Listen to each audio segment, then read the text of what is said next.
Okay.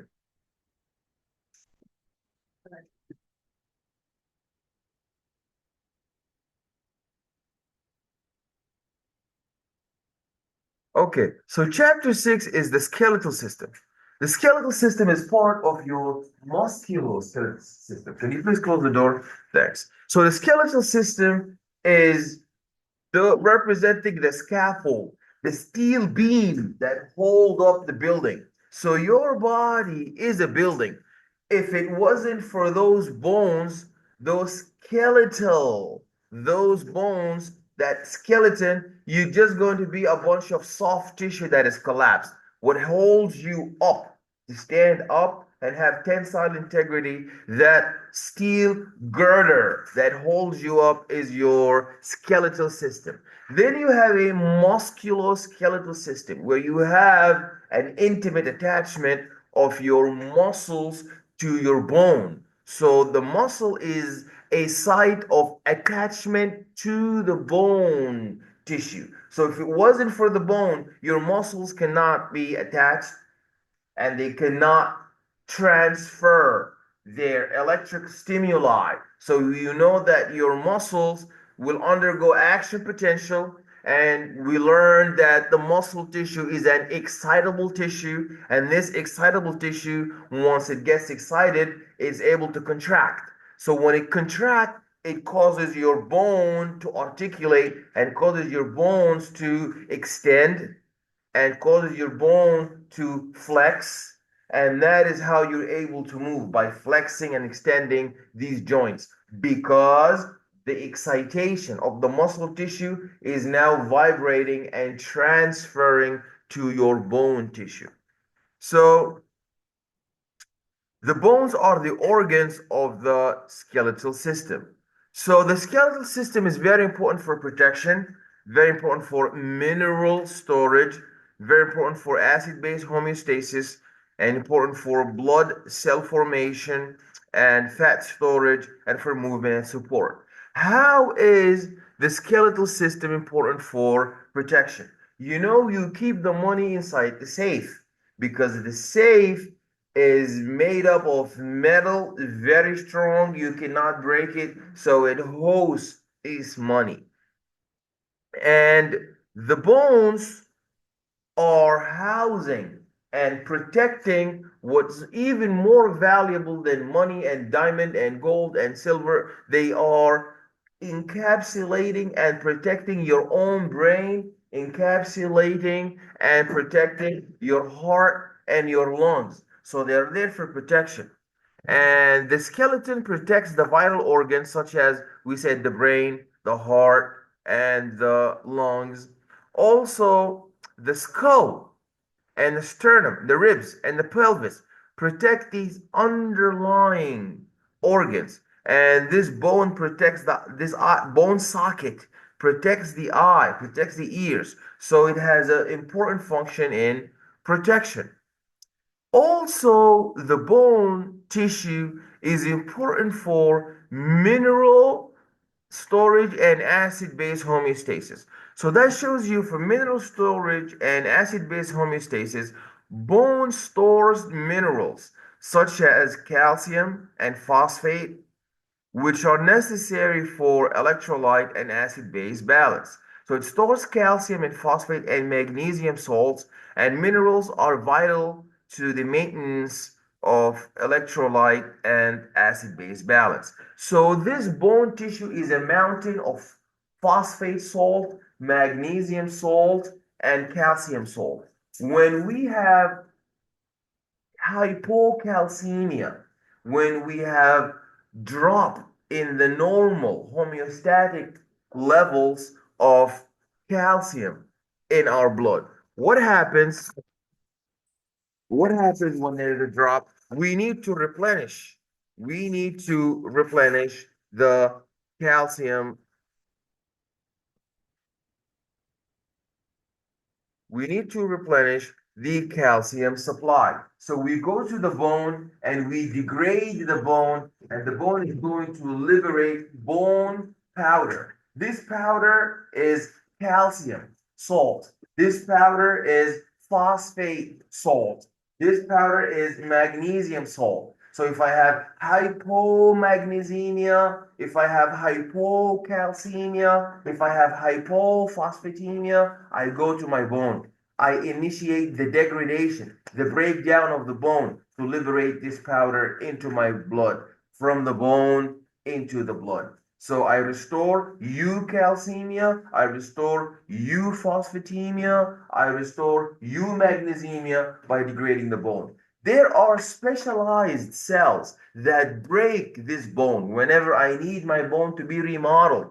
Let's say I need to repair my bone or I need to restore mineral homeostasis. What do? I have to initiate bone cells that will destroy and cut up and chop up this bone and break it like into pieces of dust.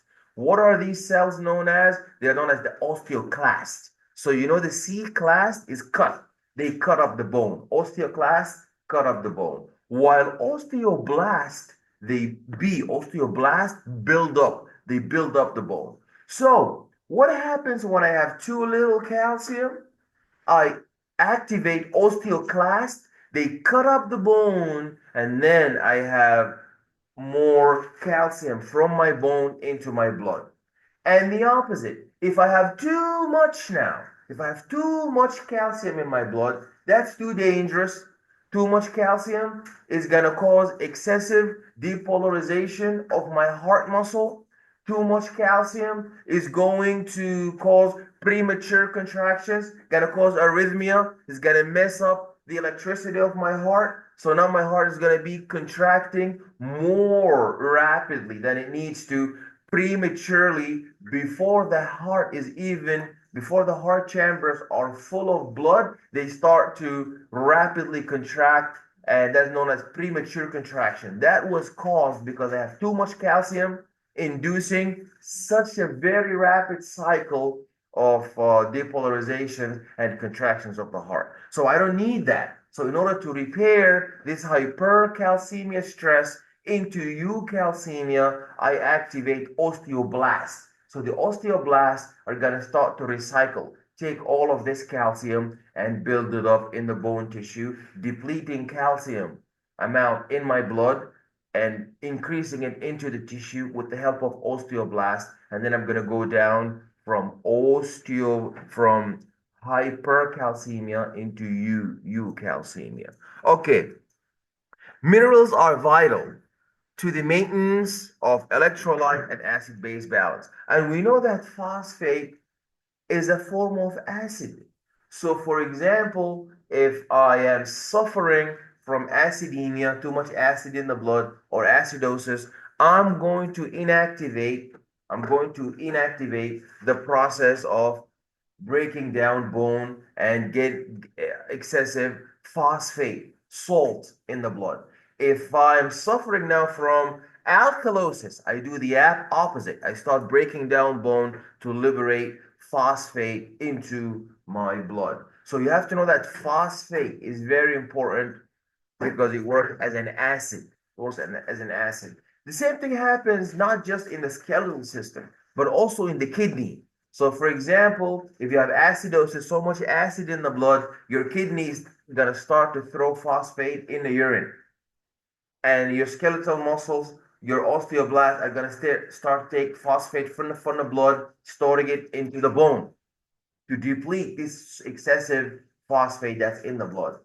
Also, if we need,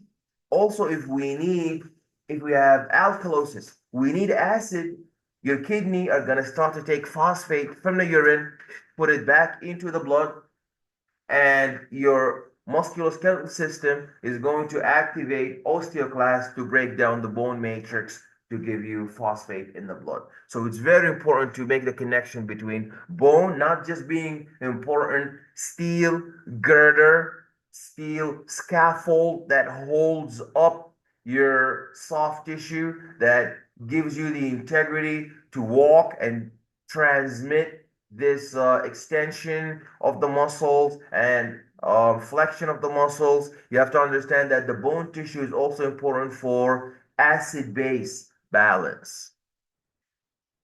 The bone is also important for the process of blood cell. And when I say blood, people just think it's the red blood cell.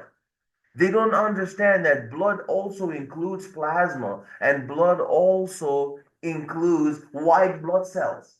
Everything that has to do with blood is also connected to your bone.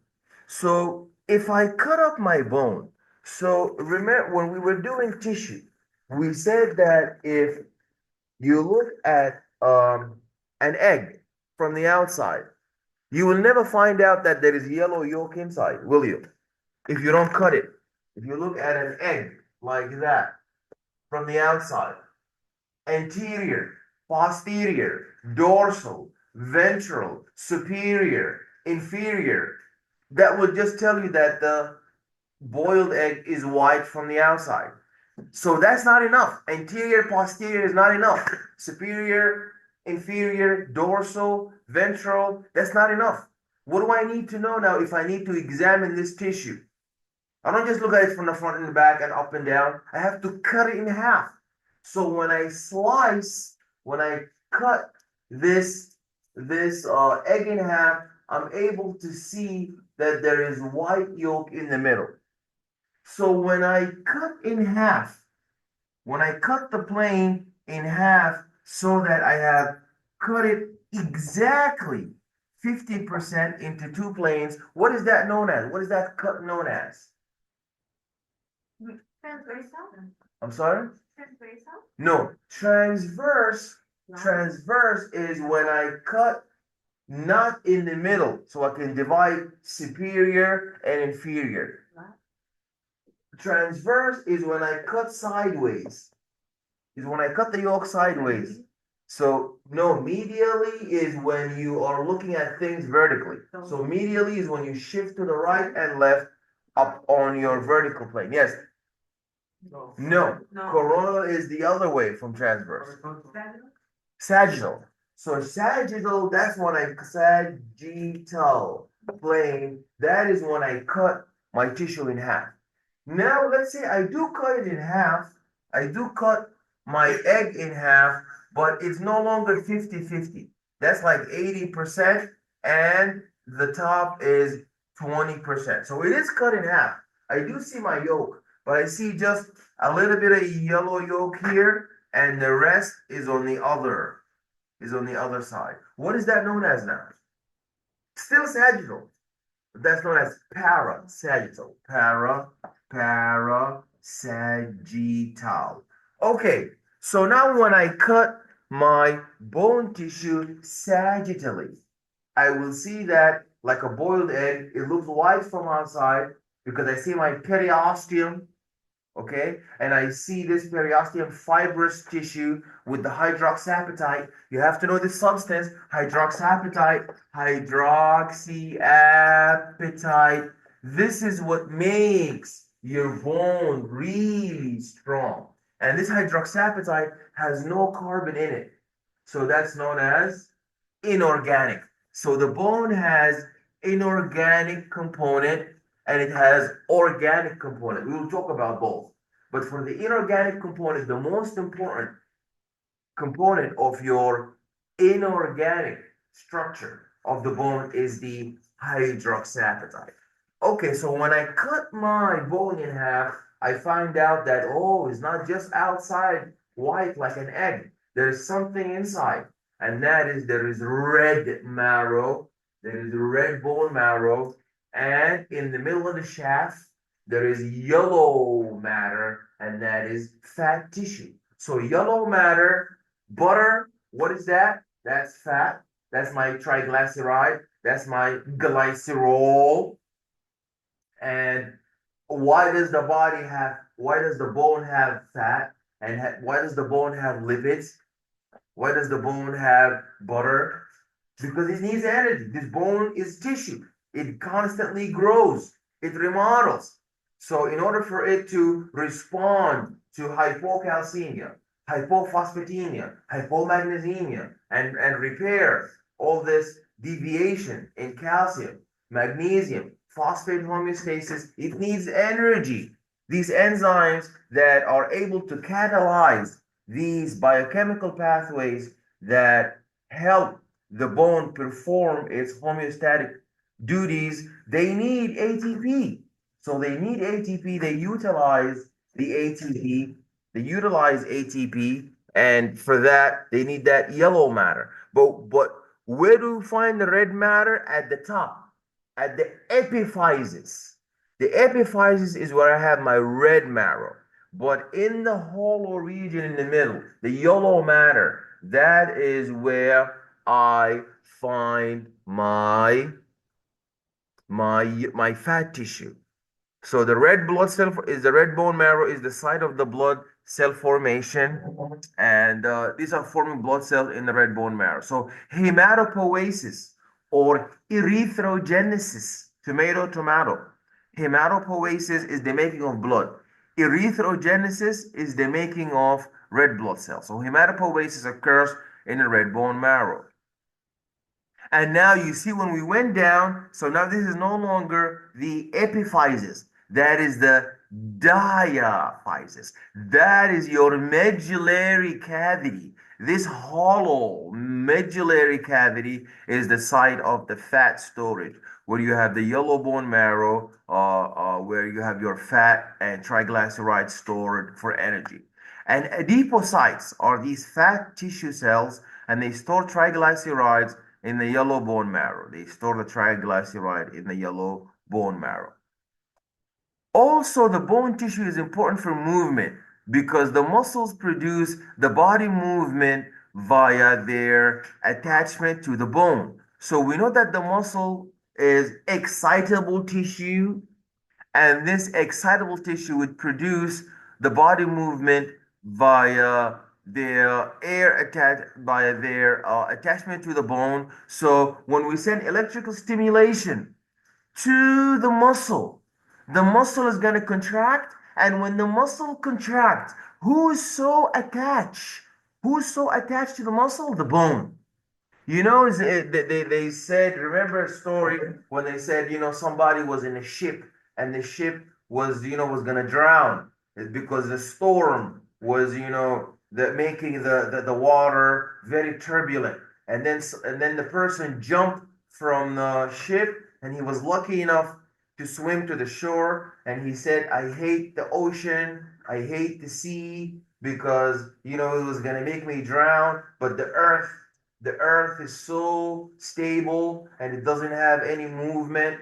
So the ocean talked to him and said, I would be as stable as this earth if it wasn't for the wind. It is the wind who's make me do. If there is no wind, I would be calm. But it's the wind that moved me. That's why I was shaking the ship.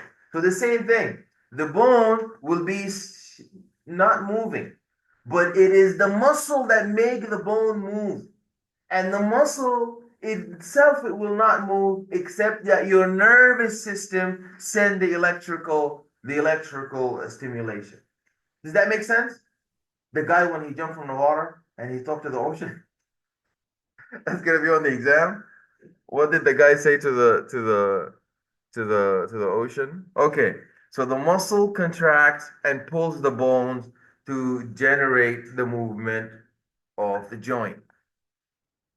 The support. So it supports the skeleton supports the weight of the body, and it provides the body the framework. So people who are taller is because their bones are more taller than they are wide.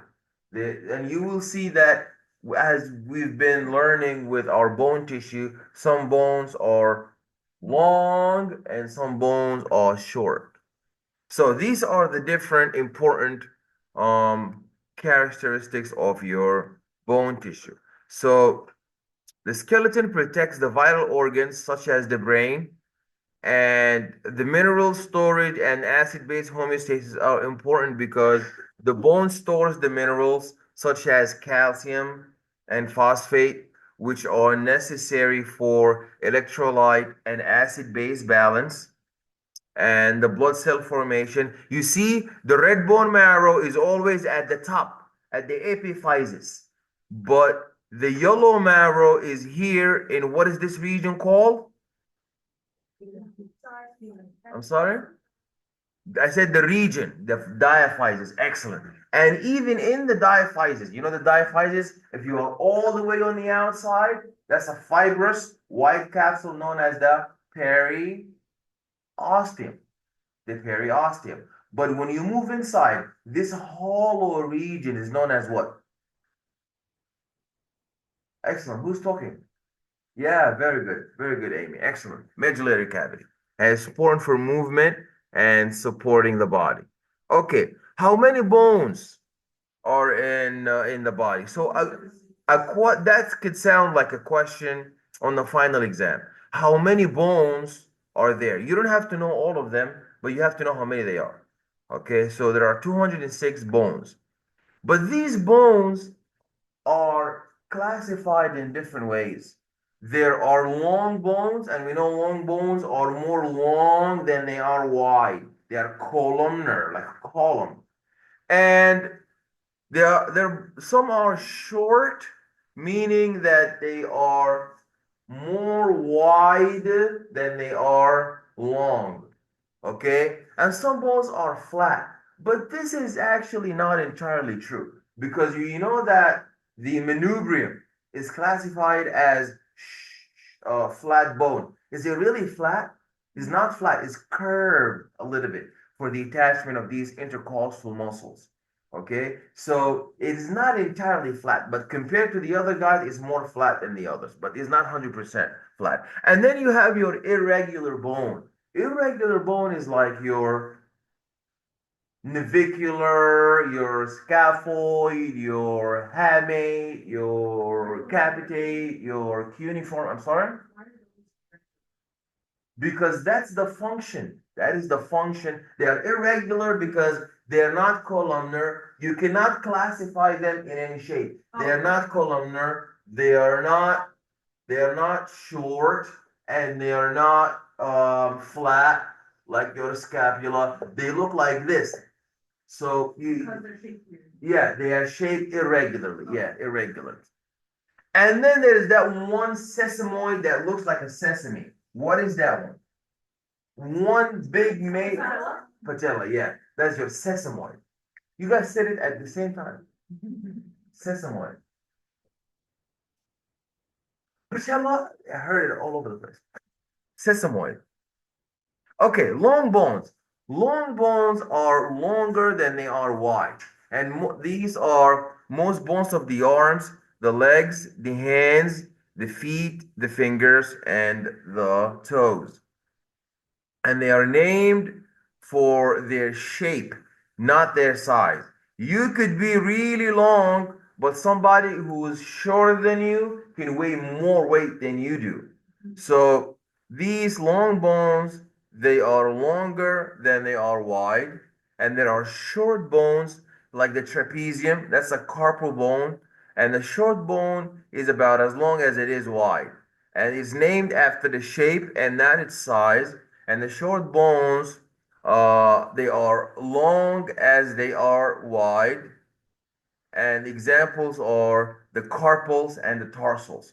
We talked about that. They are irregular. I mean, a perfect example. So a question on the midterm would be an example of a long bone is the femur, the humerus. An example of a short bone would be your, yeah, the part, yeah, but we're talking about short bone. So they are irregular and short. The short, yeah, the trapezium, the um the pisiform, these are short bones. The irregular bones, these are your carpals. These are, and then we have flat bones, and we have your, I'm sorry, these are your vertebra. The irregular bones are your vertebra. Your flat bones are your sternum. So an example of that would be the sternum, and it is thin and broad. And most bones of the skull, the clavicle, the rib, and the sternum and the pelvis, these are form of your flat bones. and you have your irregular bones, and these are the vertebra. It does not fit into any other class. You cannot call it long because, and you cannot call it short, cannot call it irregular. These are irregular, and the perfect example of them, the same way we have a perfect example for the sesamoid bone, the patella, a perfect example for the irregular bone is the vertebra. Okay, so now the structure of the short, flat, and irregular and sesamoid bones. So the bone tissue is either really strong and solid, compact bone, or there is porous bone with holes, and that is spongy bone. Spongy bone is bone that is porous, while the compact bone is the bone that is out in the surface, and spongy bone is in the core, in the middle, as you will see. There you go. You see, out here, that is your what kind of bone? That's compact bone. You see, that's compact bone out in the periphery. But centrally, you have this porous bone known as the you have porous bone known as spongy bone. So the structure of the short, flat, irregular, and sesamoid bone, not the diaphysis or the epiphysis, the medullary cavity, the epiphyseal lines or the plates. The periosteum is attached by perforating fibers. So what is this periosteum? This periosteum is a fibrous white layer that stays as a protective membrane to the outer, more peripheral regions of your bone, and they cover the bone externally like a capsule, and they cover the bone from both sides, as we see here in the cranium, and that is your periosteum. How is your periosteum glued? How is your periosteum in tight contact with the compact bone? It is by these perforating fibers. And then you have this spongy bone, also known as the diplo. The diplo and the spongy bone represent the central middle porous layer with the red bone marrow. So that is spongy bone, and that is your compact bone, and that is your periosteum. And we said the periosteum is connected to the compact bone through the. Okay.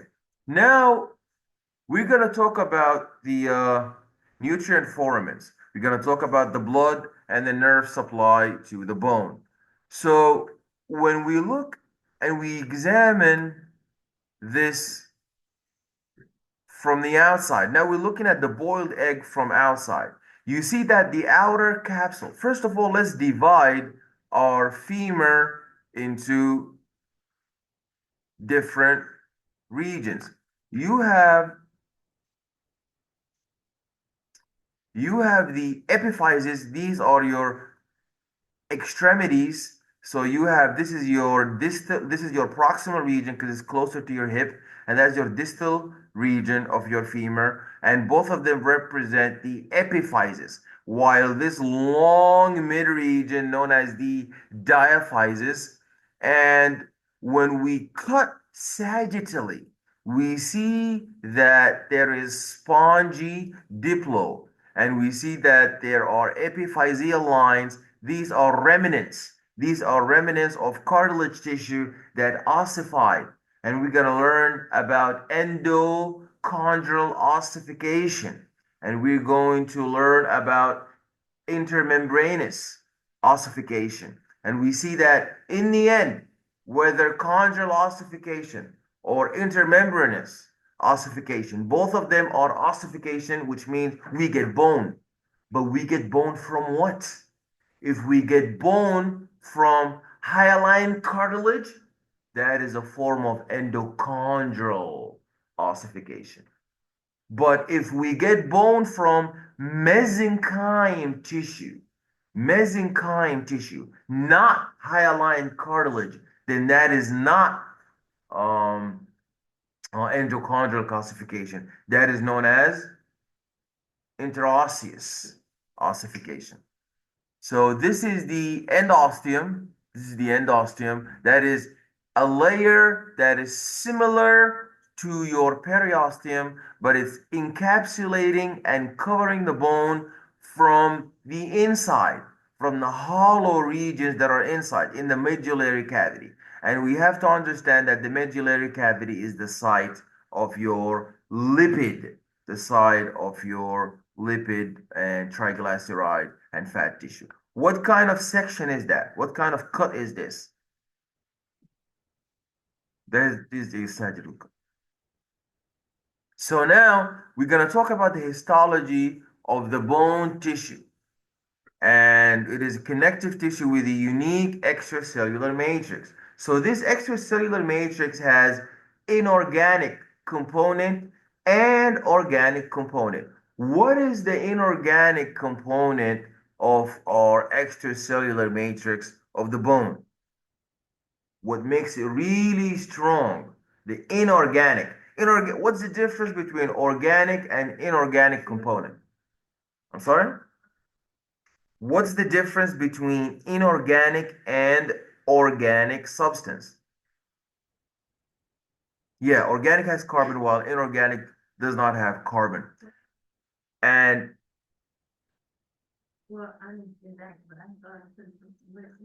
and the carbon that is part.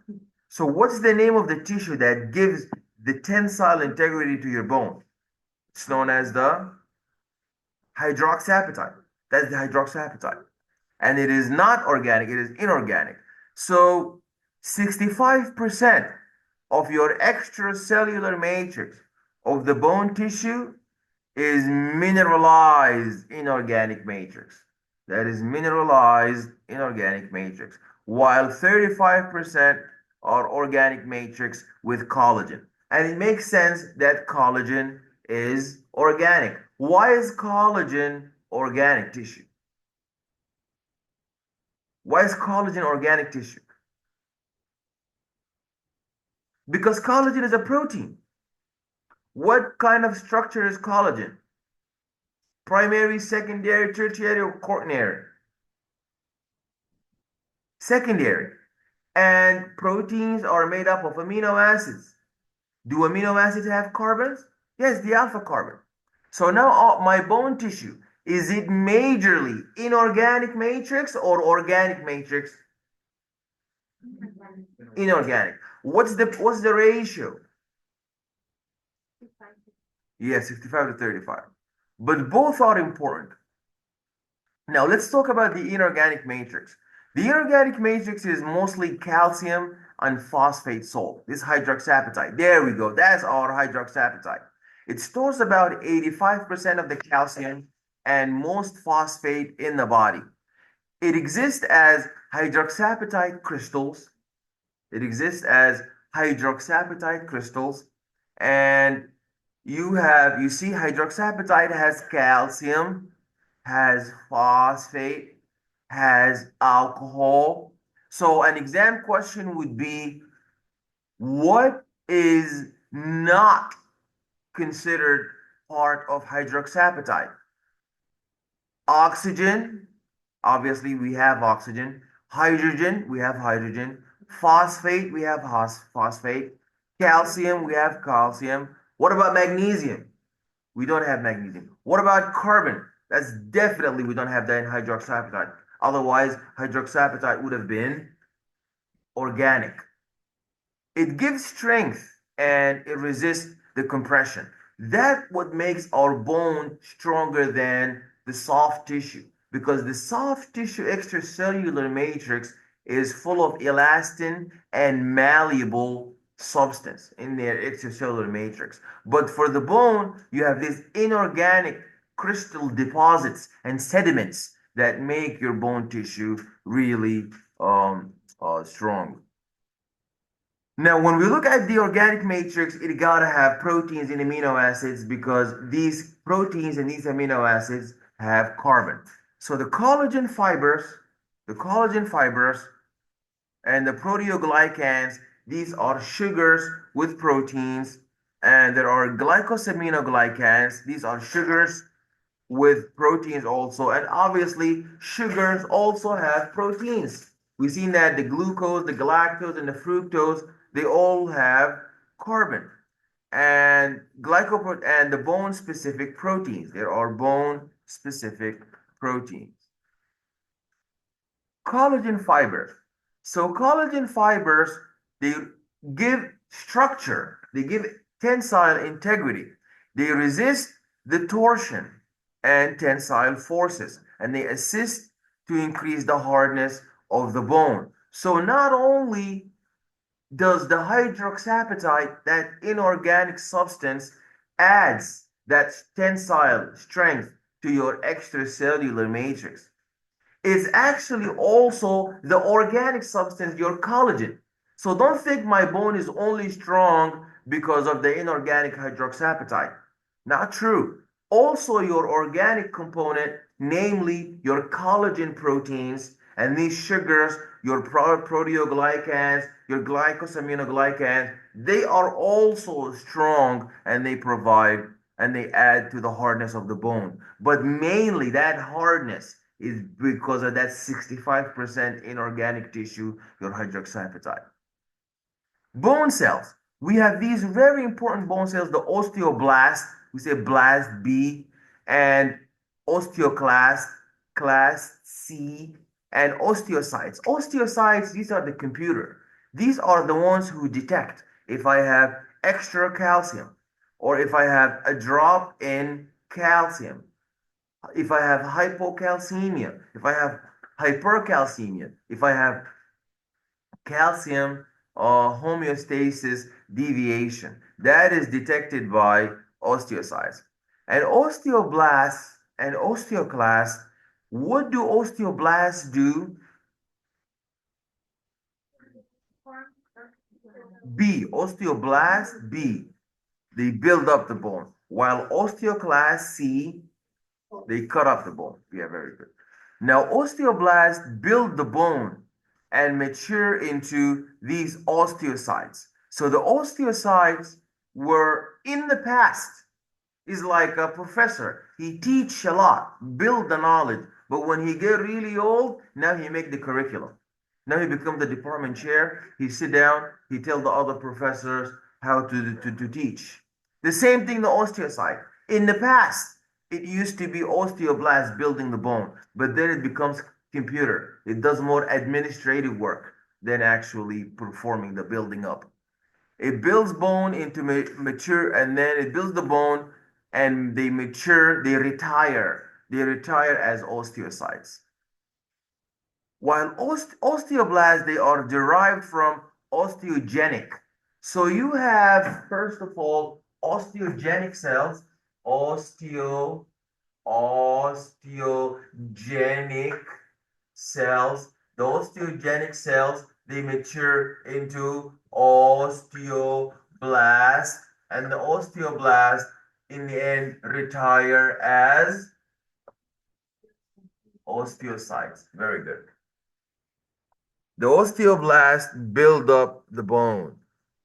Osteoclast cut up the bone, and they deposit the bone and they build bone extracellular matrix. These are osteogenic cells that differentiate into osteoblasts. Osteocytes, they are mature bone cells that maintain the bone tissue. So osteocytes are formed from osteoblasts that are trapped in the lacunae. The lacunae is like tunnels that connect the cytoplasmic appendages and passageways for these osteoblasts. So the osteoblasts becoming surrounded by bone matrix, and they secrete this bone matrix. The osteoblasts deposit bone until they are trapped, and then they become osteocytes. Osteocytes secrete chemicals to maintain this extracellular matrix that was made by the osteoblast, and they recruit osteoblasts to build up areas under the tension.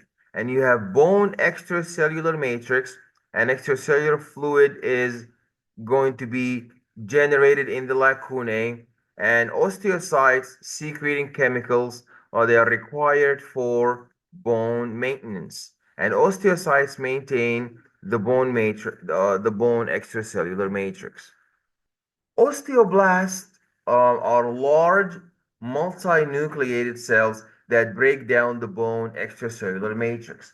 So these osteoclasts, what do you think they have? Do you think the osteoclasts are similar to your immune cells? Yes. Why do you think they are similar to the immune cells? Excellent.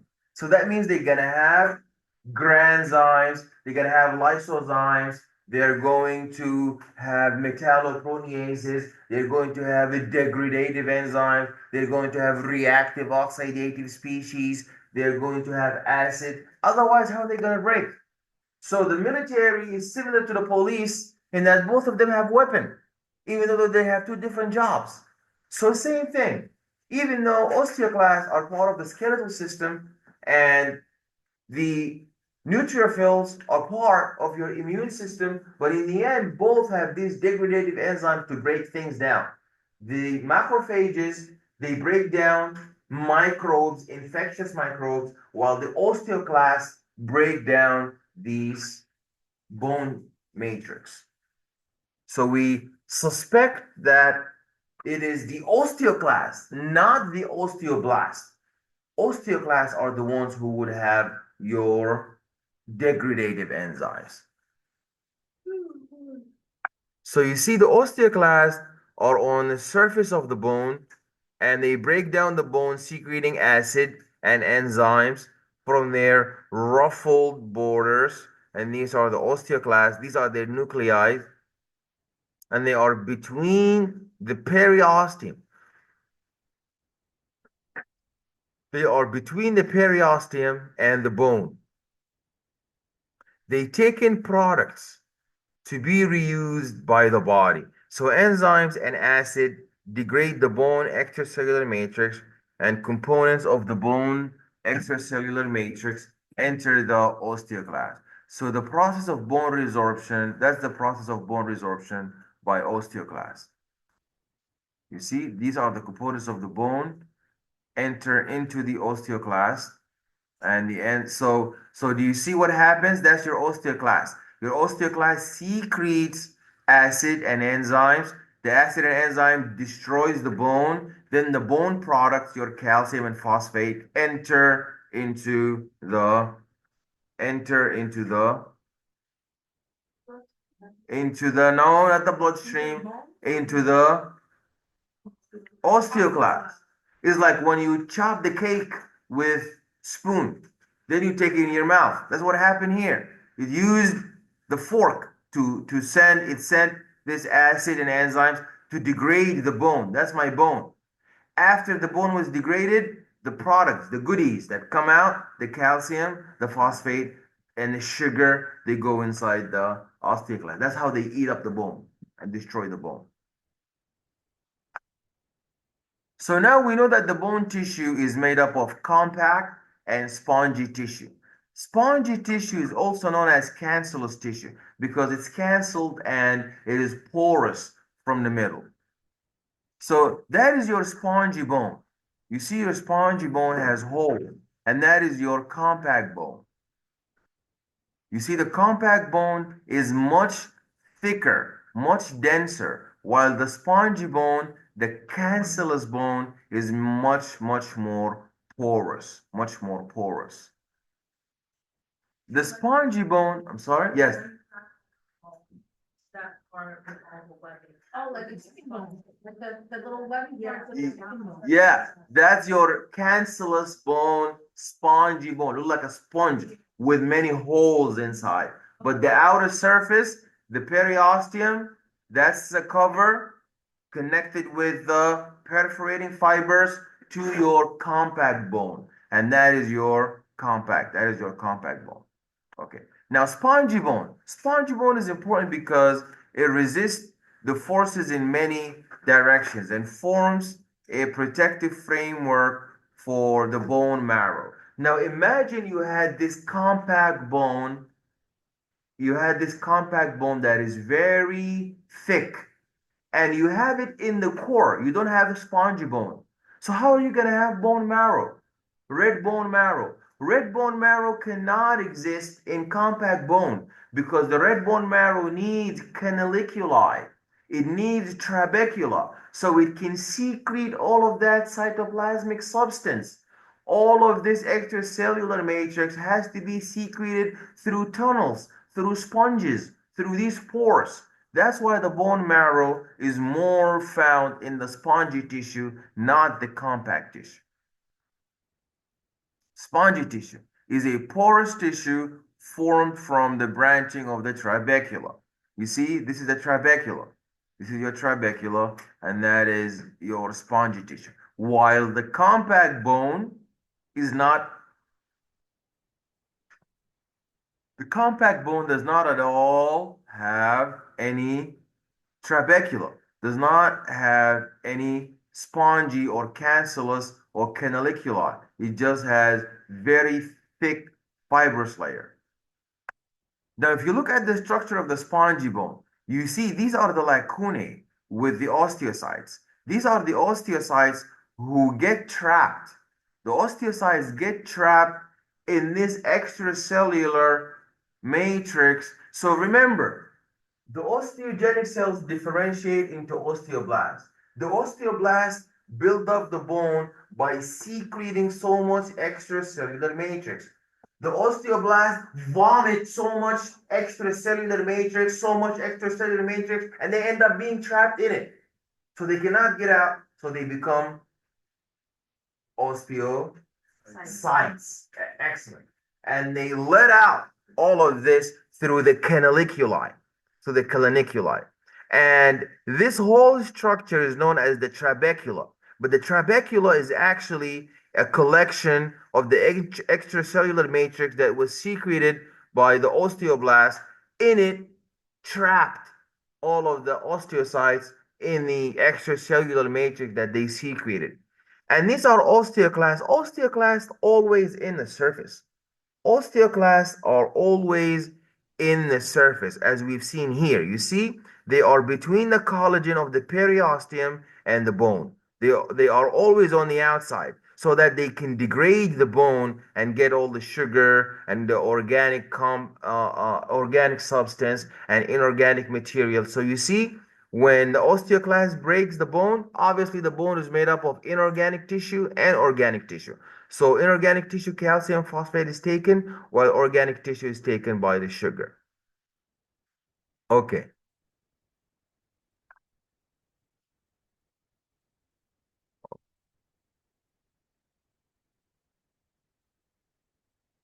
Okay. So the lamella are the passageways, and you have your osteoblast are at the end of the endosteum, and then they start migrating to the middle until they make up all the osteocytes. Okay. The spongy bone has no osteons and therefore no central and perforating canals. But it does have a central, we talked about this, a canaliculi and a lacunae. The lacunae is the site where these osteocytes get to retire. Now, the ossification or the genesis of the bone, the making of the bone. We talked about erythrogenesis, the making of red blood cells. When we detect that there is a drop of oxygen, your red bone marrow is going to receive an input that there is a drop in blood oxygen, hypoxemia, and this hypoxemia is going to trigger an excessive increase in the rate of red blood cells. We're going to be making a lot of red blood cells to accommodate as much oxygen as we can. But you have to be careful when we're talking about bone, because here we're not talking about red blood cells who are being made in the bone. We're talking about bone itself. So we have two ways from which we can, we have two ways from which we can make bone. So osteogenesis, the making of bone, can be made by one of two ways: osteogenesis. Osteo, osteogenesis. So we have osteogenesis or ossification, making bone tissue. We make bone either by endo it's not cha, it's ka, but endochondral ossification. And then we have intramembranous ossification. Now, the difference is that obviously we know the differences by recognizing the similarities. Whether this is endochondral ossification or intramembranous ossification, in the end of the day, it's ossification. You're getting bone. So in both cases, you're building up, you're building up, you're making bone. You're building up or making bone in endochondral ossification, and you're building up and making bone in intramembranous ossification. Then what is the difference? The difference is that in endochondral, you're making the bone from hyaline cartilage. Cartilage. And that's easy to remember because chondral and cartilage. Chondral, cartilage. Endochondral and making bone from cartilage. While intramembranous ossification, I am not making bone from cartilage. I am making bone from mesenchyme. Mesenchyme tissue that is secreted from the mesoderm. I'm sorry? The mesoderm, yeah. I'm sorry? The answer was mesoderm. Yeah. Something I want to talk It was about. like, what's the, I think the something bone in adult. Something about. Yeah. So this is the mesenchyme gives us bone through the mesenchyme gives us bone through intermembranous ossification. We're gonna see that now. So the osteogenesis, osteo means bone, bone cells. Osteogenesis, the making of bones. It begins as the embryo and some bones through childhood. There are two types, we said, endochondral and intramembranous. What is the difference between endochondral and intermembranous ossification? Bone made by, hyaline cartilage is endochondrial. Excellent.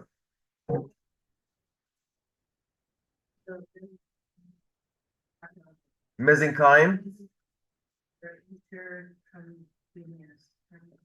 Okay, excellent. Okay, so the intramembranous ossification, that is how the flat bones of the skull and the clavicle are made, like this frontal bone of the fetal skull.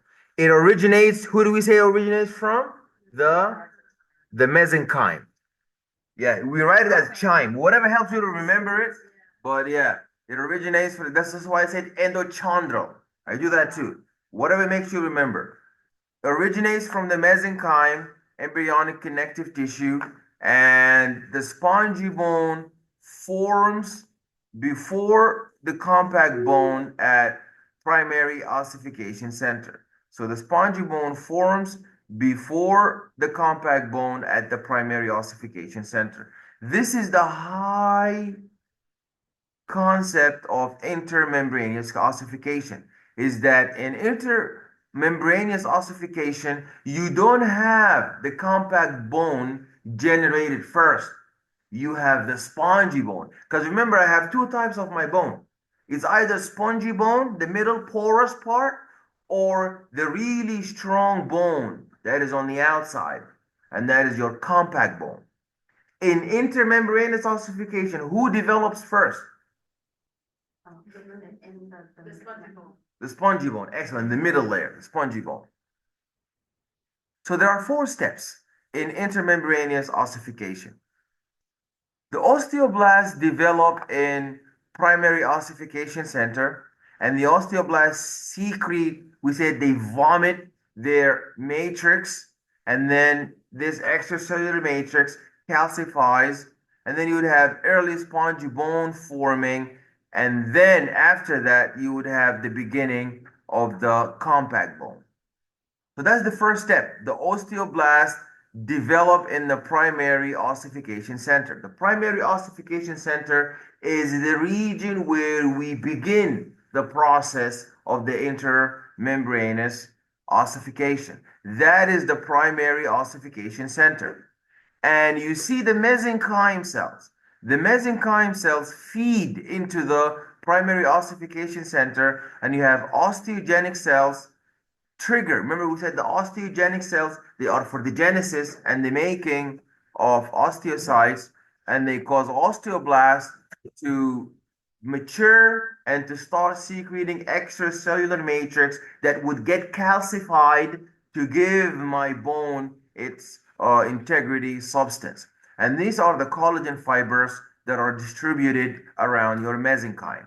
So the mesenchymal cells differentiate into osteogenic cells and then into osteoblast.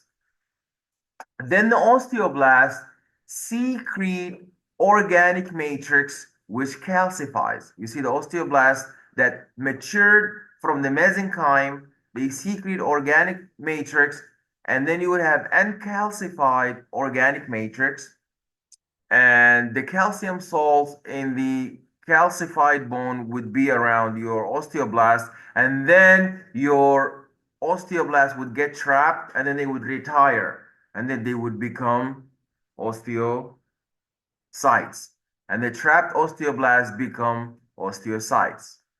The early spongy bone is formed when you have the osteoblast secreting the organic matrix, and these are the trabecula, these are the channels, the tunnels that facilitate for the passage of the extracellular matrix secreted by the osteoblast. And then you would have this is the developing periosteum, the fibrous tissue, and these are the mesenchymal cells surrounding your periosteum. So osteoblasts lay down the new bone, and the trabecula would form, and then they would enlarge, and they would merge, and the mesenchyme would differentiate into periosteum in the end.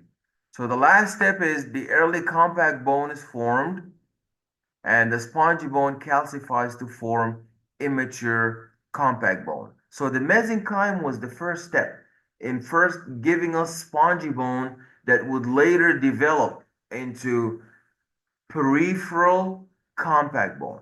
So the spongy bone, so first you have, that's why we call it intramembranous ossification. In intramembranous ossification, you begin with the mesenchyme. The mesenchyme would differentiate into osteogenic cells. The osteogenic cells would give us osteoblasts. The osteoblasts would start vomiting and generating and excreting their extracellular matrix that would calcify, and then they would drown and get trapped into their own extracellular matrix calcified secretion, and then they would develop into osteocytes. After that, the mesenchyme is going to differentiate even more to give us the periosteum, and it will give us even more differentiation to give us the compact bone. So this mesenchyme gave us three things. The mesenchyme gave us our spongy bone, the mesenchyme gave us our compact bone, and the mesenchyme gave us our periosteum, that is encapsulating our outside compact bone. Now, when we look at endochondral ossification, now that's different from intramembranous ossification. This is not involving the mesenchyme. This is involving the hyaline cartilage. So the endochondral ossification, all the bones, these are all the bones below the skull, except the clavicle. Yes. You said the mesenchyme gave us spongy bone, compact bone, and what's the third one? Periosteum. You see? Okay. Look here. You see. That's the periosteum.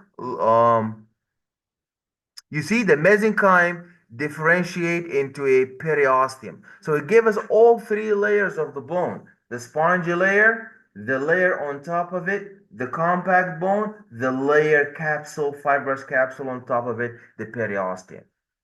That raincoat that the bone is wearing. Okay, now for endochondral ossification, we're no longer dealing with no mesenchyme. Now we're dealing with the old bones. Now we're dealing with the cartilage. Now, a question on the exam could be, where do I usually find intermembranous ossification versus endochondral ossification? Well, intramembranous ossification happens anywhere the skull and the clavicle. That's it.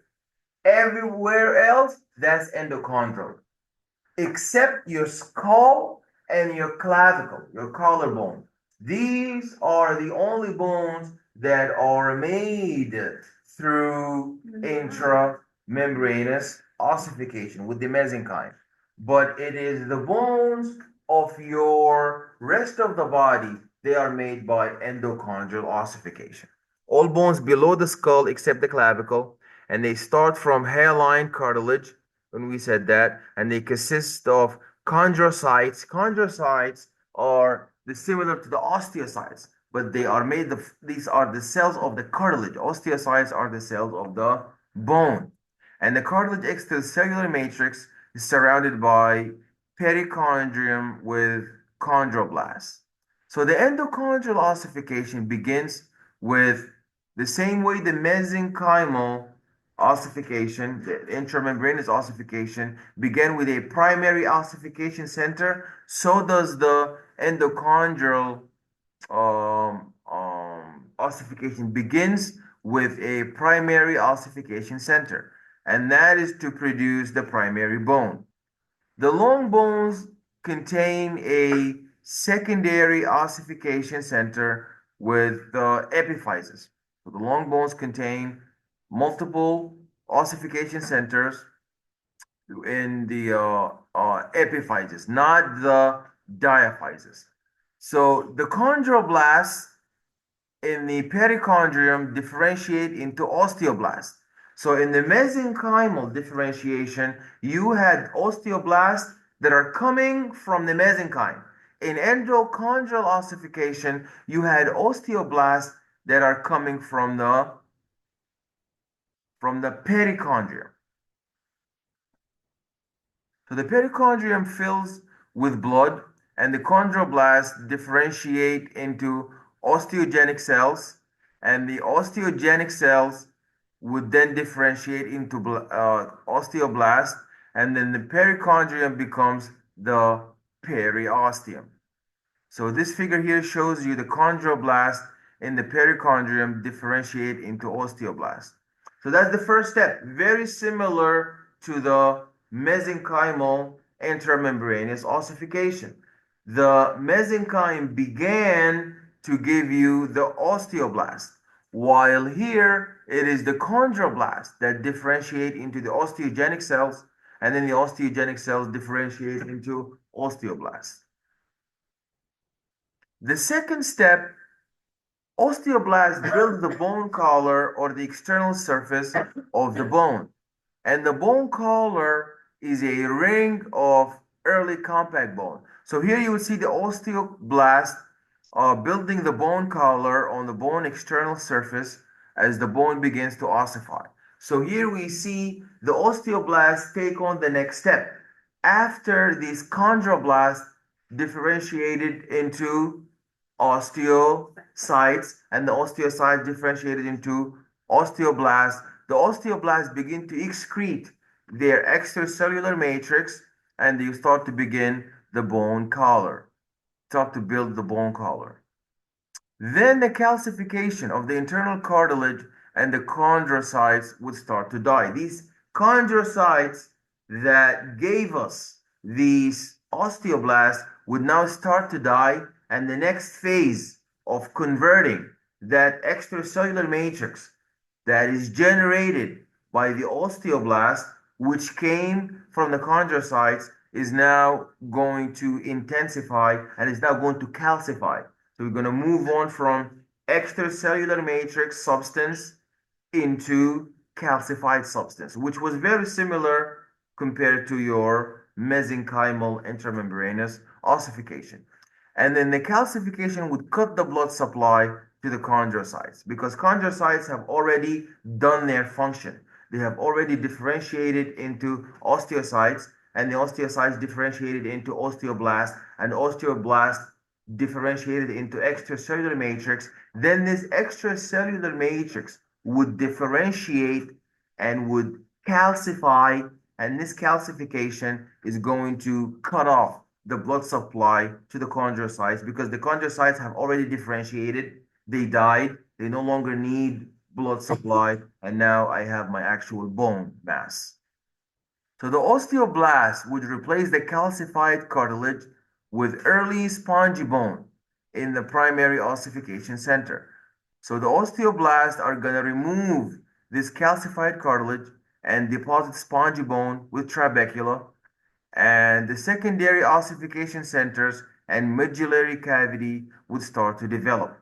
And that's a striking difference between the endochondral ossification and the intramembranous mesenchymal ossification. And that is the secondary endochondral ossification. You don't just have a primary ossification center. You would have a secondary ossification center where in the primary ossification center, the osteoblast would replace the calcified cartilage with early spongy bone, but in the secondary ossification center, the medullary cavity, this hollow tube is going to start to generate and it's going to start to accommodate this lipid tissue. So we have two ossification centers in endochondral ossification. In mesenchymal intramembranous ossification, we have only one ossification center.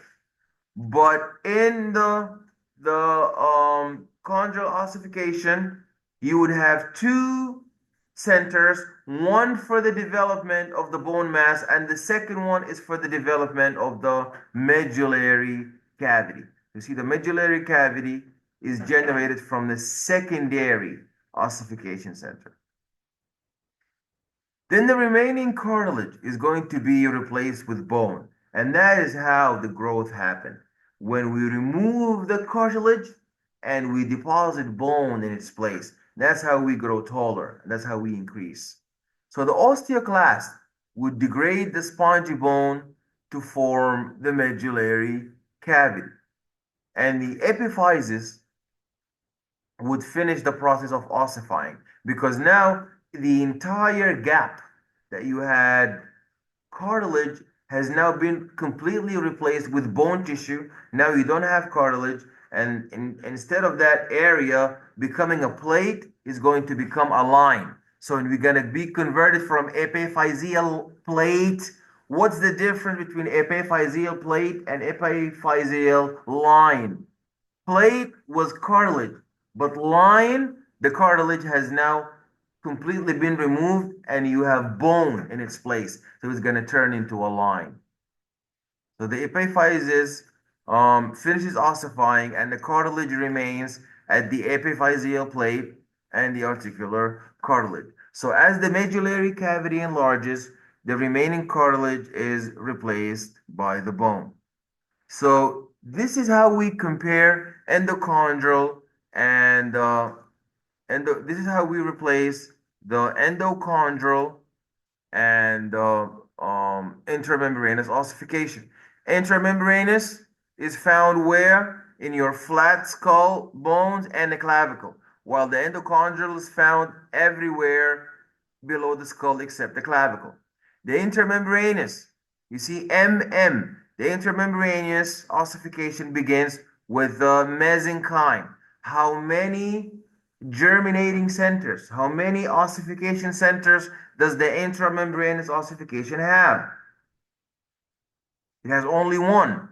While the endochondral ossification begins with hyaline cartilage at the primary ossification center. Then the next step would be the secondary ossification center that would give us the hollow medullary cavity. Only primary ossification center in the intramembranous ossification, while in endochondral, you would have long bones that have secondary ossification center. Who comes out of this secondary ossification center, did we say? The medullary cavity. You see this in the secondary ossification center, the medullary cavity would develop. This is the sponge. Then you would have the first spongy bone. You would first develop spongy bone, then compact bone. While in the endochondral ossification, you would have chondrocytes dying as osteoblasts that lay down the bone. Then the spongy bone is found between two layers of compact bone, while the bone collar is made first, and then the primary center, then the secondary center that would eventually develop into medullary cavity.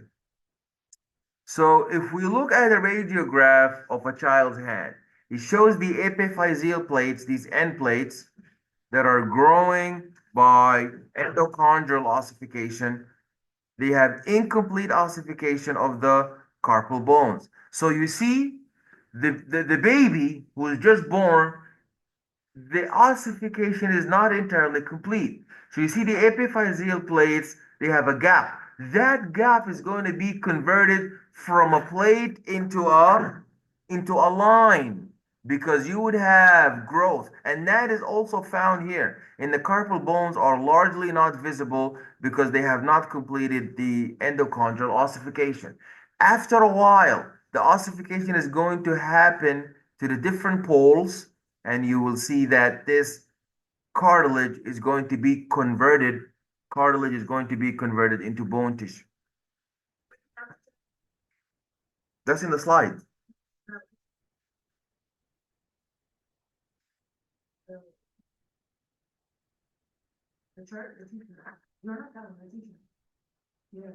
You know, that's in the slide, in the announcement.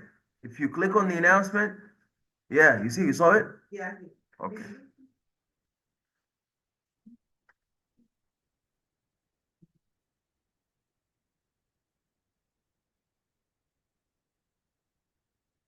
Okay, so now we're going to talk about the articulations. Yeah, that is one chapter. Both of them are part of the same chapter. So the bone grows in length. So the length, um, the bone lengthens due to the chondrocytes at the epiphyseal plate. And we said that this epiphyseal plate is going to be turned into epiphyseal line. So the epiphyseal plate is made up of hyaline cartilage that did not ossify, but continues to ossify as we grow. There are 5 different zones of cells. There is the zone of the reserve cartilage.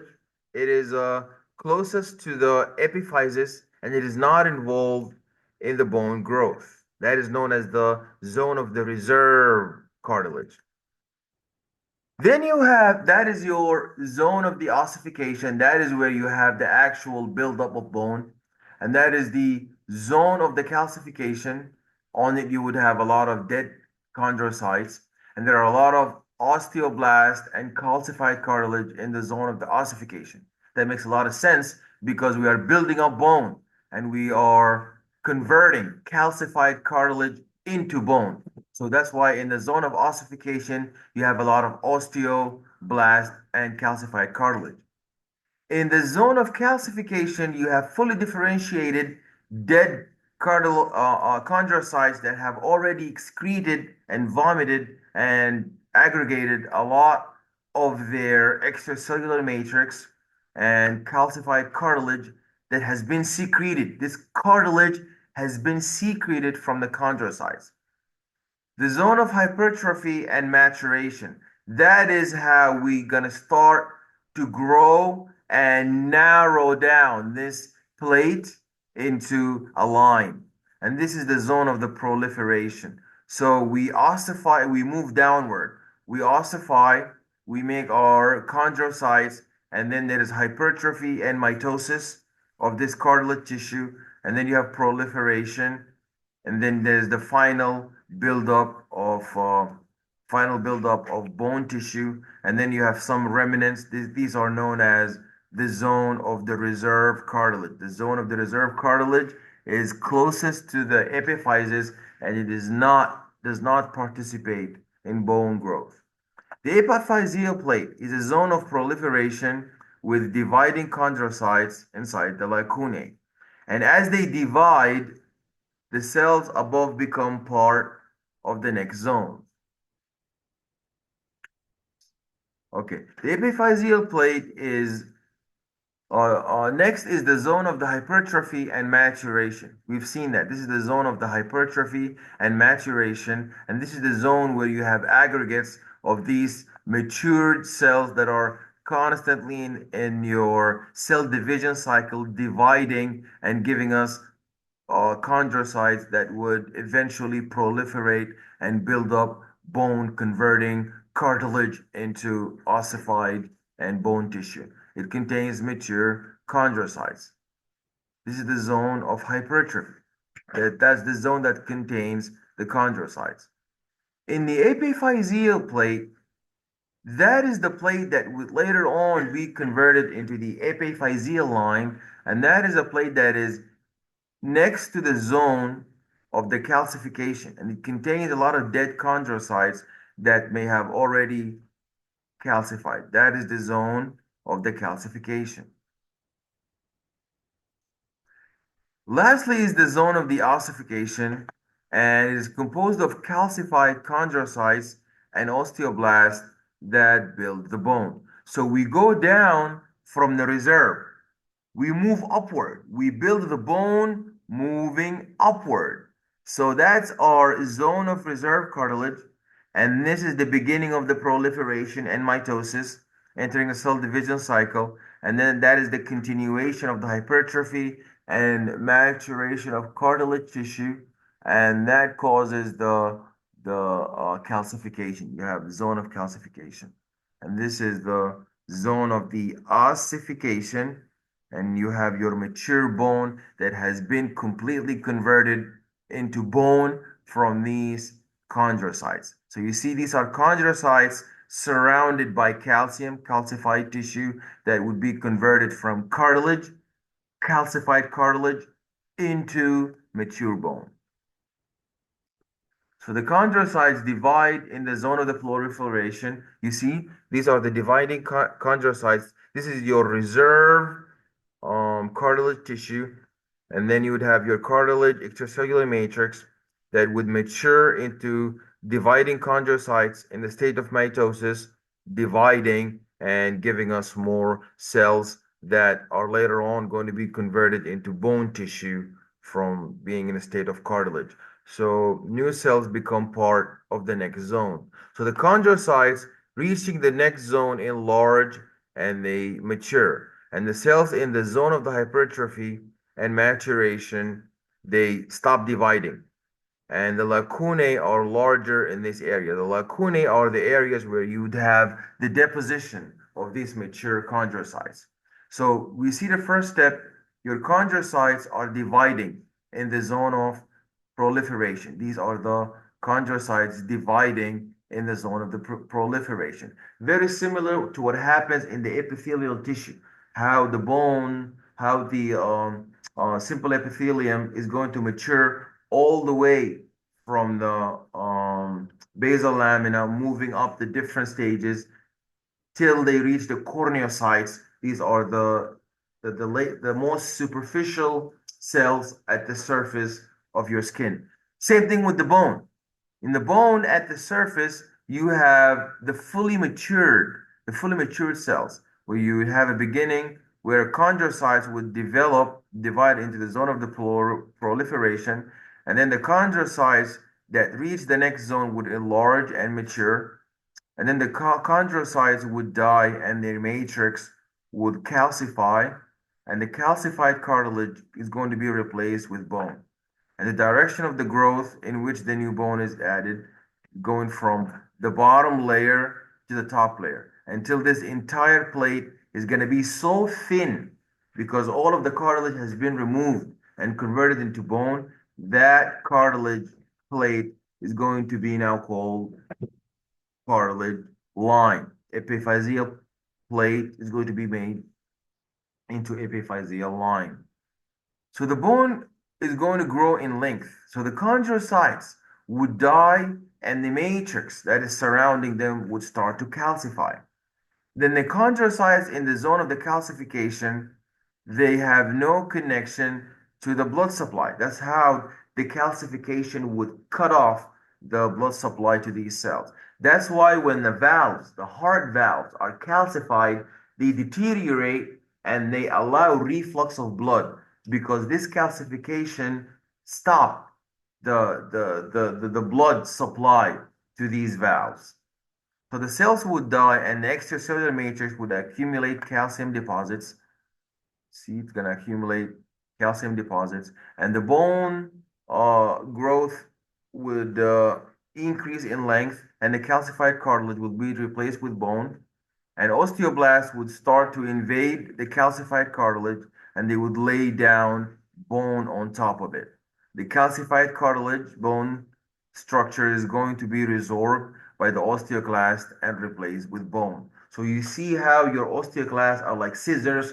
They are cutting any abnormal aggregate, any abnormal, and they participate in the remodeling of your bone. So your bone does not grow in a way that is does not need remodeling. The same way we saw in the mRNA, we need post transcriptional modification, you need post translational modification. Same thing in the bone. You're going to need post bone growth remodeling. That is done with these osteoclasts that cut the bone and rearrange it. So you have the you would have the osteoclast.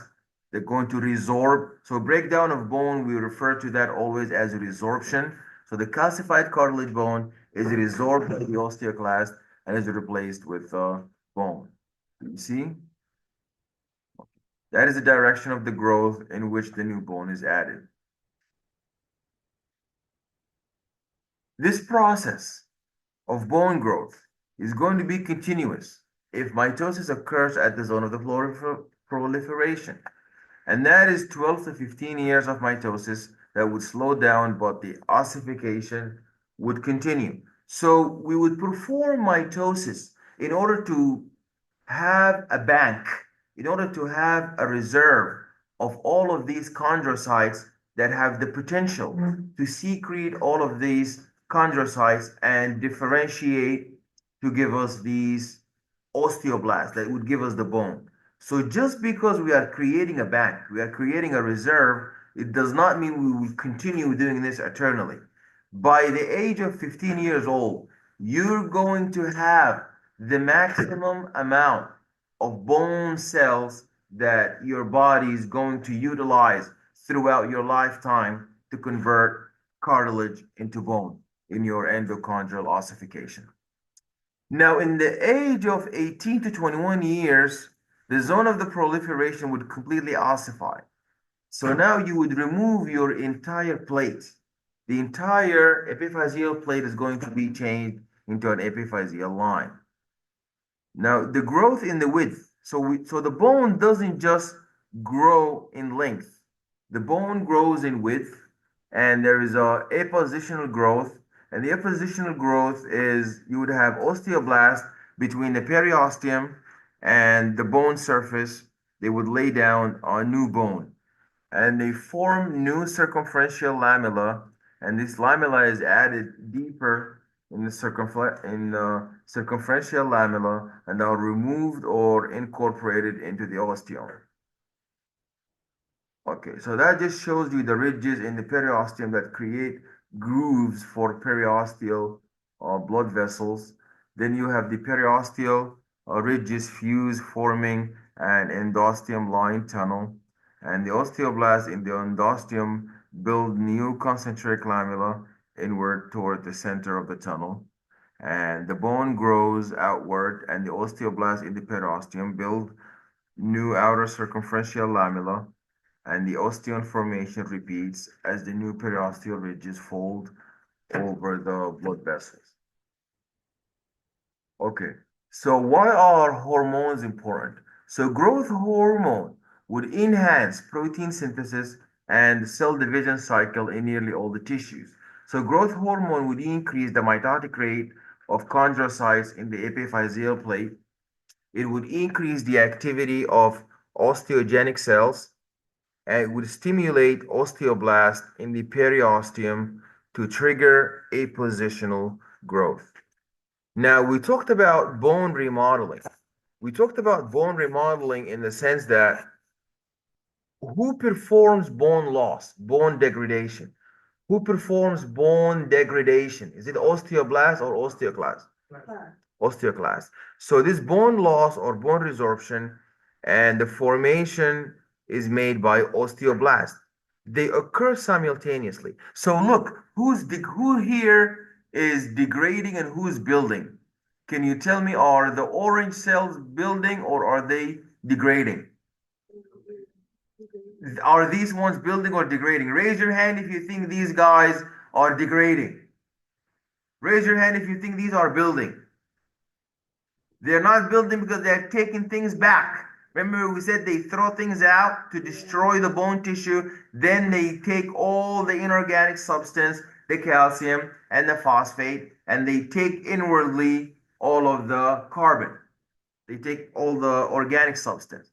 Then you would have these guys, they are building because they deposit bone tissue, and osteocytes are in newly deposited bone. So the bone deposition is due to osteoblast in the periosteum and the endosteum.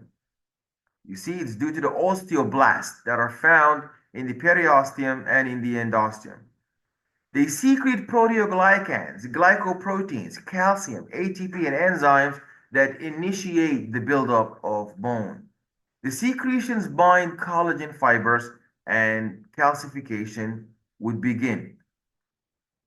You see, the secretions would bind the collagen fibers and the calcification would begin. In bone resorption, osteoclasts secrete this acid on the extracellular matrix to break down hydroxyapatite. And the osteoclast enzymes would degrade the proteoglycans, like known as glycosaminoglycans and glycoproteins. You see, so the osteoclasts, they target the hydroxyapatite. And their enzymes would degrade the proteoglycans, the glycosaminoglycans, and the glycoproteins that represent the organic component of your extracellular matrix. So this is bone growth. In bone growth, you would have the cartilage is replaced by bone. You see cartilage is replaced by bone, and that is cartilage that is growing here. And then the cartilage is growing in this region, but it's going to thin.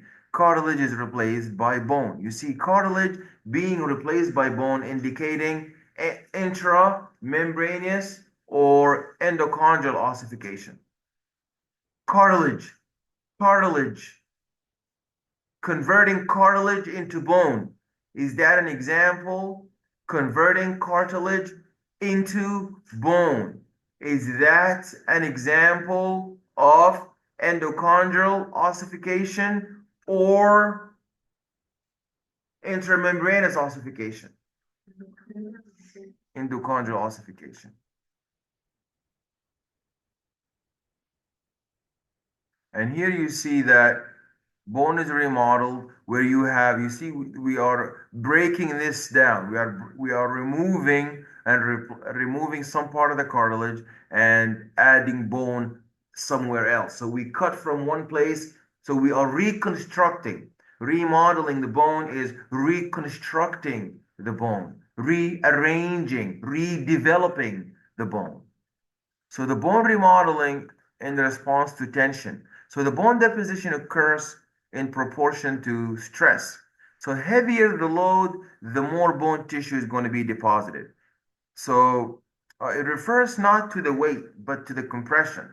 So the osteoblasts are stimulated with increased tension. So the more tension, that's why athletes work out, and the more they work out, the more bone tissue and the more muscular tissue they're going to have. So other factors that influence bone remodeling are diet. If you eat diet that is rich in calcium, that's going to increase your peak bone mass. If you don't have a lot of vitamin D, so if you don't have enough sun exposure, why is vitamin D important? Vitamin D is important because it absorbs calcium from your intestine into your blood. You can have as much milk, you can drink as much milk as you like. But in the end of the day, doesn't matter how much milk you drink. If you do not have the vitamin D, you're not going to be able to reabsorb that milk from your blood, from your intestine into your blood. So calcium is important, vitamin D, and vitamin C is also important for collagen synthesis. Vitamin K is indirectly important in the production of calcium by binding glycoproteins by the osteoblast, and then the protein is important for collagen synthesis. Yeah, yeah, they give babies they give what do you mean what they give them? Like, I know that when they're born, they give them a vitamin K shot, I believe, I'm not sure why. But do they do that? No, they don't. They give them when the babies are born. They give the mom. The sugar babies. They give the babies a vitamin K shot. You know, the vitamin K is important also for blood. Um, Circulation. it's important for homeostasis. You don't want the baby to lose a lot of blood. So vitamin K is important for coagulation. That's why people who have a deficiency in vitamin K, when they're injured, they bleed endlessly. So in order for yeah, in order to yeah, to help quality, they give them a lot of things. Vitamin C. This is just to help them in their growth and to improve their quality of life to help them survive since they have just left the womb. Bone remodeling and calcium homeostasis. We talked about this. This is really important. How you develop a connection between calcium, how you develop a connection between the calcemia between the calcium homeostasis and between calcium homeostasis and the bone. We said that we need to have eucalcemia. We need to have eucalcemia. But if we're suffering from a drop, let's begin with the increase. If we're suffering from too much calcium, what do we call that? Hypercalcemia. So that is hypercalcemia. If I have so much hypercalcemia, an input signal is going to be sent and detected by integration center, detected by integration center is going to be by integration center, and this integration center is going to generate an output signal, is going to generate an output signal, and the output signal is going to be the hormone known as calcitonin. This calcitonin is going to go to my blood and going to deposit, is going to take calcium from the blood and deposit it into the bone.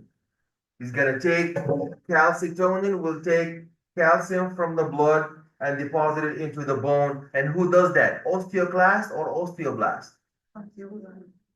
Osteoblasts. So osteoblasts are going to build up the bone. Now, if I have the opposite, if I have a drop, in calcium, if I have hypocalcemia, if I have hypocalcemia, if I have hypocalcemia, I have a drop in calcium.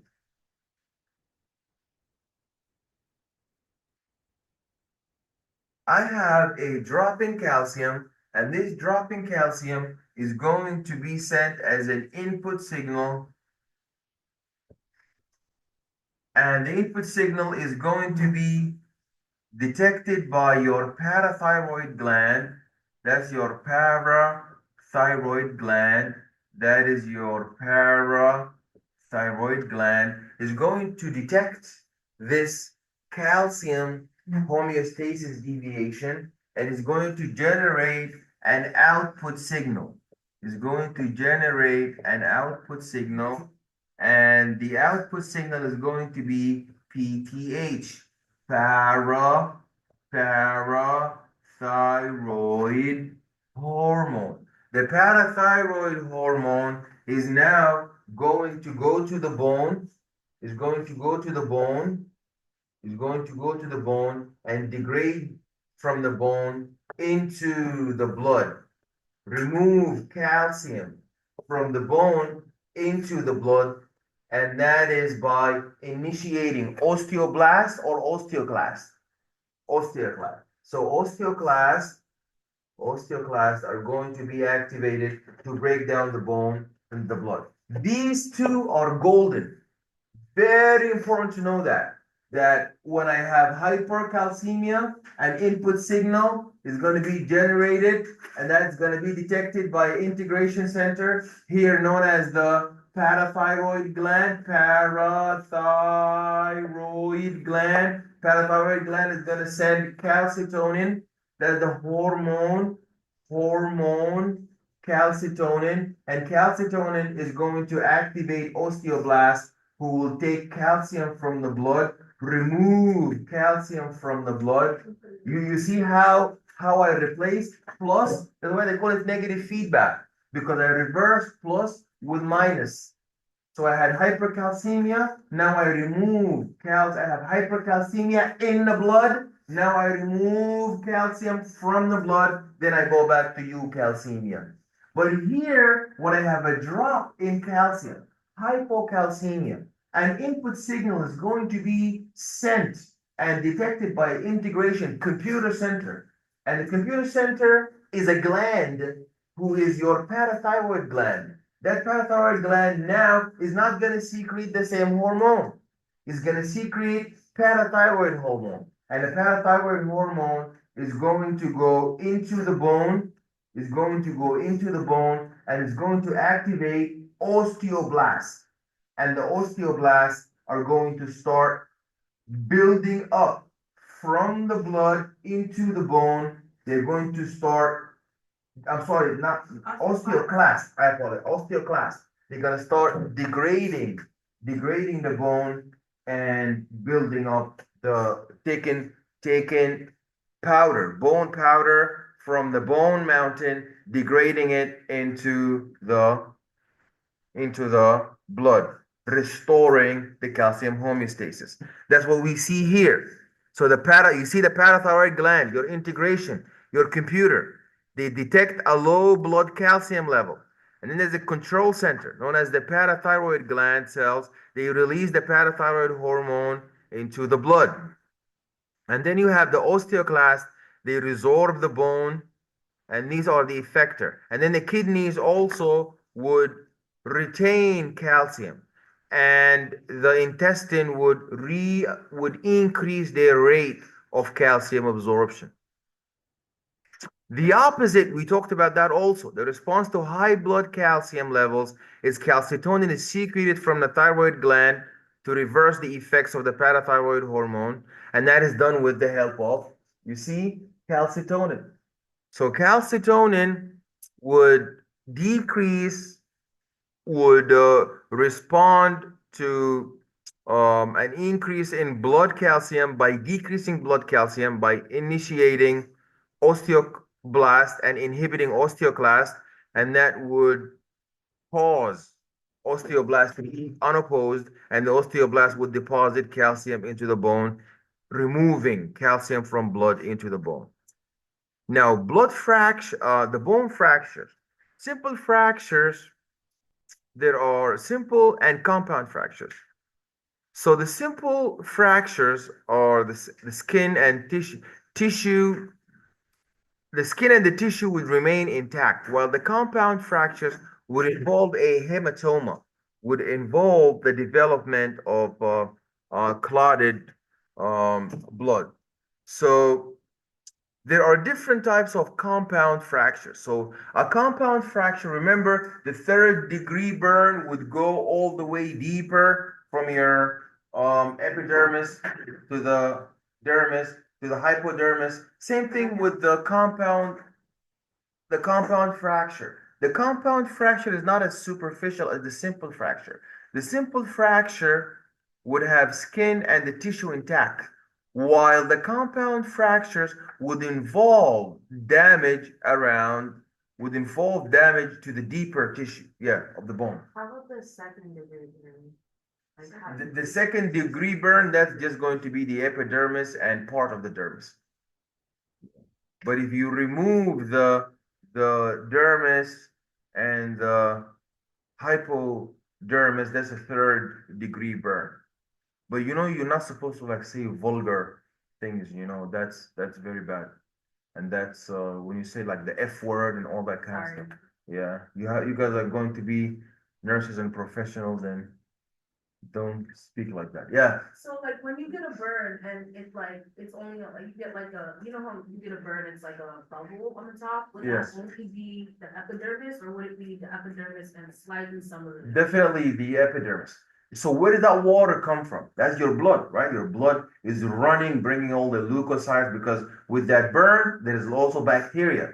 There's also infectious microbes. So it's bringing white blood cells. It's bringing a lot of the neutrophils. It's bringing water. It's increasing the supply to that tissue with ATP in order to help it regenerate.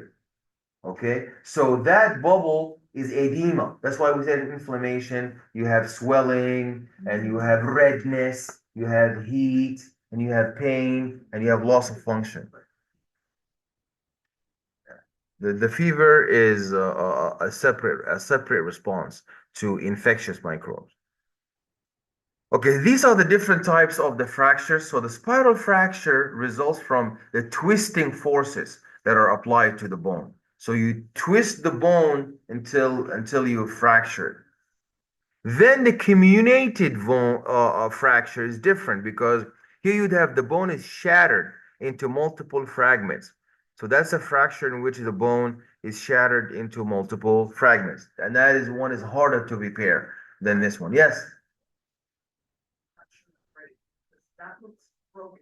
Same thing, yeah. Oh, it's the same thing. Yeah, Okay. yeah. You would think fracture is like something That's what I really was minor, like That's instead of it being a scratch. completely No, no. broken. Broken is just how deep the fracture is. Okay. So there are different levels. The same way the burn, there's a third degree burn, then there's also a third degree fracture. But we talk like lay people language, say broken. But in medicine and nursing, we don't say broken. We just say there's a fracture. But how deep the fracture is, that's going to be shown with the radiological diagnostic. So when you see here, the bone is shattered into multiple fragments. That one is harder to repair. And then you have the green stick fracture. In the green stick fracture, the bone breaks on one side but only bends on the other. And that is common in children. So a question on the exam would be which type of fracture that is common in children? Is it the comminuted, the spiral, or the green stick fracture? So yeah, that's the type of question that's definitely like going to be on exams is which one is really in pediatric fractures. So the fracture in which the bone breaks on one side but only bends on the other side, and that is similar to the break observed when a young green twig is bent. This is common in children whose bones are really flexible. Then there's compression fracture, and the bone is crushed under weight it supports. You know, some people have bowed leg. Their legs are like bowed from the outside. That is because their body is so heavy, but their bones, they are so weak due to a congenital problem, and their peak bone mass in the lower extremity is so low. That's why their bones start to curve. And you see this happens to the elderly people who are obese. So people who are obese, when they get to really old age, especially women, due to osteoporosis known as menopausal osteoporosis. Men have something known as senile osteoporosis when they get to like Alzheimer's disease, because for men, the as we've seen that hormones like parathyroid hormone, calcitonin, these are hormones that are important for bone density. You also have hormones that are essential for female, known as the estrogen hormone, essential for males, known as the testosterone. So when males start to decrease testosterone synthesis, that's in like the 60s and 70s and 80s, their bone mass goes down. And if the man was really obese, their legs will start to misalign. And for females who are obese, and then after the menopause, their rate of osteoporosis increases a lot. They did an experiment with rats. They brought these female rat, and they removed the ovary, so they have no estrogen, and they start to give them successive dosage. Or so one group of rats would get 1 milliliter per week estrogen. The other would get 2 milliliter. The other group would get 3 milliliters. So they seen that the more estrogen given to the rats that have no estrogen, the more their bone density, after they did an x-ray, their bone density increased so much. Then they realized when they added too much estrogen, the rats developed cancer. And that was seen in people. So when a lot of women get estrogen replacement therapy, they have to get moderate amount, because too much estrogen, that's going to cause breast cancer. Somebody had a hand up? Yes. Um, How about like when like toddlers, like they have like sometimes their like legs go like that, like The W, The top. like, when they sit down and they sit in the W and some. Oh, I see, I understand. like I mean I don't know, like when they walk, sometimes they're like Yeah, you're right. Yeah, I saw that a lot. Yeah, actually true. That's just because they're just growing. I heard So that that's when the mom like holds them a lot, like Oh, this yeah. on the side, like with their legs wrapped around here. Their legs start to like curve like that. that's But just some kids temporary. are like Carol said, like a lot of kids, they babies, they legs is like this, like they curve Yeah, in like I've that. seen that. All about the Yeah. shoes. Yeah. I heard it's all about the shoes. If they put on a small shoe on a kid and the No, but it don't even be their shoes, it just be their legs, period, like it goes in like that. Yeah, Yeah. I've seen that. That's just because they are growing. They are Or, like, growing. Their bones are so soft. But when they reach that age of development and they fully ossify, then they will be Yeah, normal. Or like They have more bones. sometimes Yeah, they I think walk, that's what it is. sometimes they walk on like their tippy toes. Yeah. Well, yeah. Kinda weird. Yeah, yeah. When they grow up, everything is gonna be restored to normal. And the compression fracture is due to stress, is due to a bone, due to a dense stress into that bone that breaks the bone tissue. Avulsion fractures, these are fractures that are fractures of the tendon. That is when the tendon or the ligament pulls fragment of the bone, and you would have an epiphyseal plate fracture, and the bone repair happens. We mentioned this earlier, that a hematoma, when the bone is broken such a deep layer, then the blood would hemorrhage and then it would clot, Yeah. forming a hematoma. And then So when you fracture, does it make your butt like more easy to like waist? Like I don't know how to explain it. I mean, when your foot is damaged, it is now there is a lot of blood that is clotted. And this blood that is clotted is going to be eventually removed with these immune system macrophages. And then you're going to have to heal when the bone tissue is going to start to ossify again. But you have to ossify it with a fixation, because you have to align that broken bone properly so it can grow in place. If it's left alone, it's gonna heal no matter what. whether closed or open.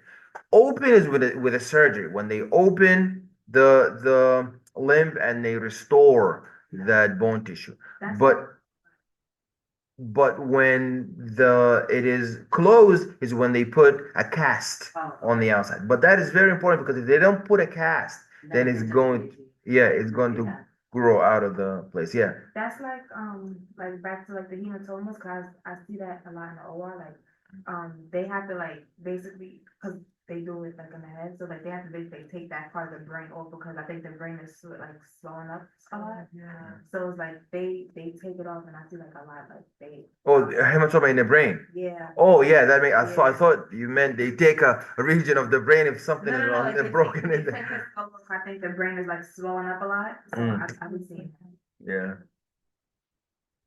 Yeah, so these are just the different processes by, and remember we talked about this that we remodel the bone, that we don't just grow up in, and these are the causes of osteoporosis. We talked about that, the senile versus menopausal osteoporosis. Okay, okay. All right, guys. Let me take the